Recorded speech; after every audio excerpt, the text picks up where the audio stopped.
know of any stories that tell connections between non-humans and Mormons? Well, there's a lot of strange stuff that goes on underneath the Mormon Temple. And nearby the Mormon Temple, of course, is right in the heart of Salt Lake. And it has sub-basements upon sub-basements upon sub-basements. We've been in some of them. And it's been reported that right across, well, it's not been reported, it's a fact, that right across from the Mormon Temple is a downtown urban mall. I forget the name of it. And in the basement of the mall, numerous times, the cleaning people have seen large reptilian figures walking on two legs, scurrying through the basement of the mall. Also, and on the floor of the Denver airport, embedded in the tiles as you get off, are little reptiles all over the floor. And in the stained glass windows are swastikas and the fleur-de-lis. So it's in front of your face, right in front of you. I don't even believe what I'm telling you. Go look for yourself. In the structure itself? Yeah. With the Yep. hidden... And I have the photographs, which I left at home, but I have them. And outside the airport, on a big plaque, it says, dedicated to the people of Denver by the New World Airport Organization. And underneath Denver Airport, and some subterranean cavern that they built, contractors built something with enough concrete to build a 6-lane highway between Denver and Chicago. That's how much is built underneath the airport, which, by the way, has been built an hour away from Denver. And when you drive into the airport, there are cameras that monitor your license plate no matter where you're from. And when you leave, they monitor again. So whoever goes in, they know who comes out. And if there's anything blocking your license plate, they will stop you and make you clear it off so they can monitor it. What's the underground?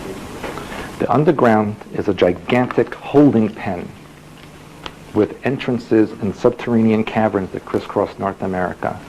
And it's built directly over what the government refers to as a reptilian nest.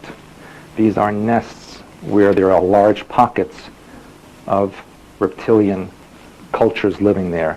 One of the largest areas extends from Mammoth area of California around Mount Shasta, all the way down to the Mojave, 29 Palms area, and then east to Arizona and what is commonly known as Area 51 in Nevada. That is one of the largest underground reptilian areas. The first full-time self-contained Eden, or biosphere, for extraterrestrial life forms is founded in North America, underground along what is now known as New Mexico and Arizona. Now, this first Eden was created 899,701 Earth years ago. Okay, and this was by the sea car in New Mexico, Arizona border. Okay, they still fancy the desert. They still fancy the desert, the reptilians. I went over to their house. Sometimes I'd go over there on the weekends, and he and I and the mother and the girls, we would take off and we'd go up to Palmdale. And that's back in 1959, 53 years ago.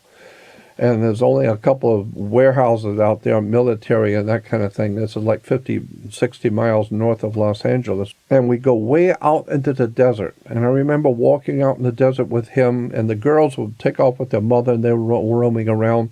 He and I would go to caves, and he knew right where they were. He drove right up to them. It was the caves going into the ground. One of them had tracks going down, so it was obviously a mining hole.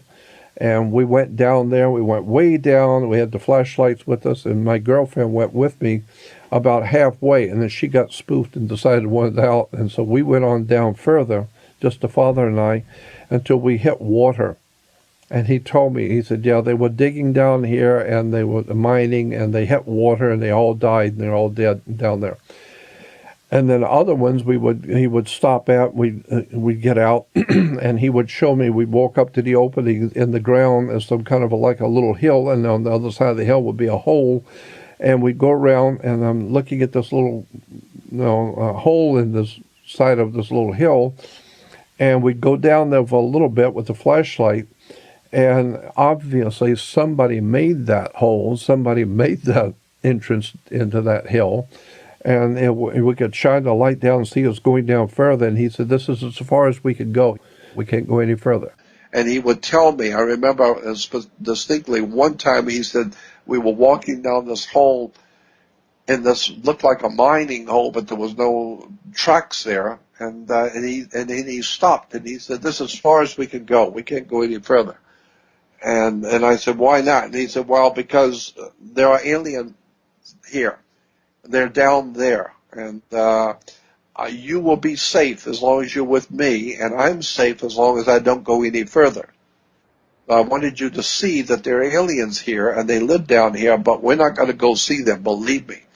And we're all right now, but if we go any further, we'll be in trouble. So I think it's time that we leave. So we turned around and left. Came back up. Inside our planet, living 100 to 200 miles beneath our surface, are 1,837 reptilians. This is why children are disappearing all over the world. They are vanishing without a trace.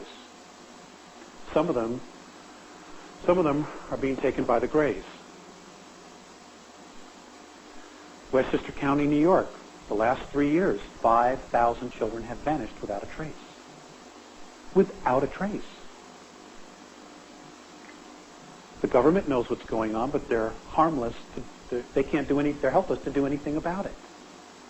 And the reason they don't want to bring it up is because they let the bastards in here in the first place. They cut a deal. Now, what can we do about it?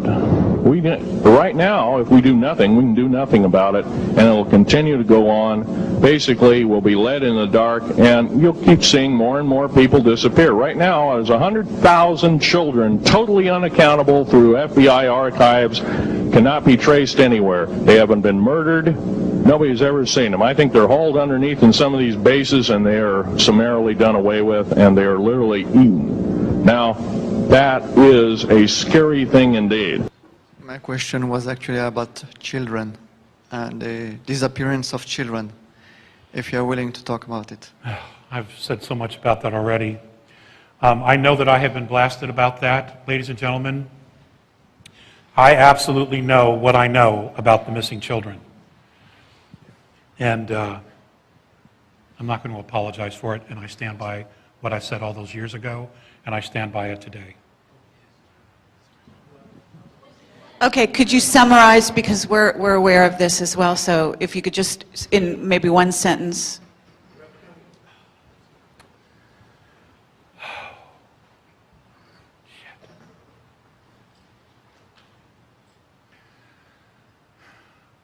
We have become a natural resource. Very much how we've used cows. We use cows and other animals. We ourselves have become a natural resource. The younger ones are the most desirable because they're not tainted with chemical poisons in their bodies, because they're young. That's all I'm going to say.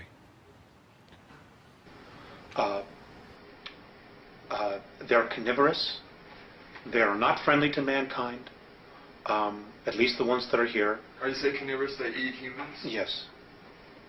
And they need to be, they won't eat a dead human. It has to be alive at the time of the killing. Their preference is children.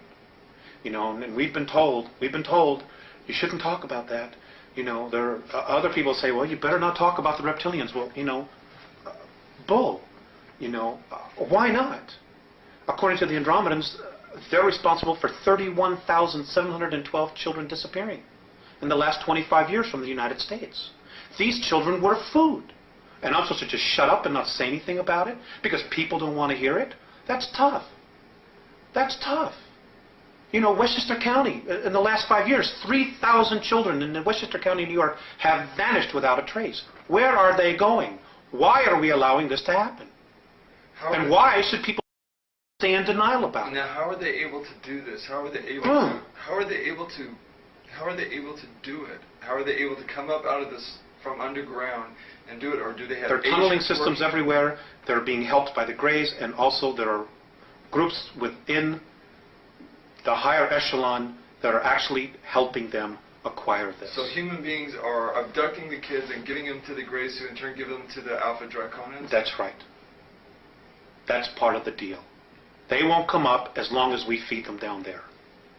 You understand? It's about human beings selling themselves out. Why, aside from the carnivorous aspect to the Alpha Draconans, why else are they dangerous to humanity? Because they don't like us. And what are they willing to do with humanity? Eat us. There's no need for us. I mean, look at where we are. Look at us right now as a civilization, as a society. We'd go out there and roam around way out in the desert. He would tell me about all the extraterrestrial life forms that are here, where they're from, and where they're living. And we'd go out and look at the mounds, and he would tell me the different alien groups that are here on the earth. And then I've heard that they're reptilians. Is that what they call the Draco? Yeah, the Dracos and Dracos, yeah. I don't know, but I'm saying I've heard many times that the Dracos or the Reptilian, they come from a star system called Draco, or whatever it was. I'm just telling you what I've heard. I don't know. I have talked with so many professional people, airline pilots, high government officials, law enforcement officials, military people, underworld people. I've talked with a lot of people in my life. And so many times as I'm traveling around the world, giving lectures on these subjects, I meet people who are very important. And they come to me and say, Jordan, I want to tell you something in private. And then I find out who they are, and I'm thinking, wow, man. And they are superior to you in every way, in technological and knowledge and understanding. They have come here from a long way away. They've come here a long time ago, and they've always been here controlling our destiny as the human family.